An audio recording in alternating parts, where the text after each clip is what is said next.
Welcome. Today we'll explore Claude AI, a smart artificial intelligence chatbot developed by Anthropic. Let's dive into its capabilities and impact. Welcome. Today we explore how artificial intelligence, particularly artificial intelligence chatbots like Claude AI, is transforming our lives. These advanced assistants provide quick answers and task support, enhancing productivity and accessibility. Let's delve into how Claude AI stands out as a safe, helpful, and intelligent tool in the digital age. Claude AI is a conversational assistant that interacts naturally with users, understanding questions and generating human like responses.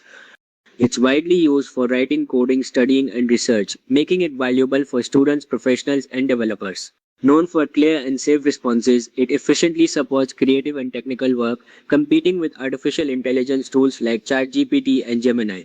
Claude AI excels in natural human-like conversations, making interactions smooth.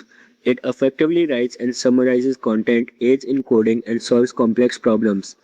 Its focus on safety and accuracy ensures reliable responses. Claude AI understands long text, making it ideal for detailed discussions and research, offering clear, structured answers for creative and technical tasks. Claude AI enhances education by simplifying complex topics for students. It's a valuable tool for content creation, aiding in writing clear blogs and articles. Developers benefit from its programming and debugging capabilities. In business, it assists in crafting professional emails and reports, while also supporting research through effective data summarization. Claude AI offers fast, intelligent responses and a user-friendly design, excelling in understanding complex text. However, it may provide incorrect information, necessitating verification.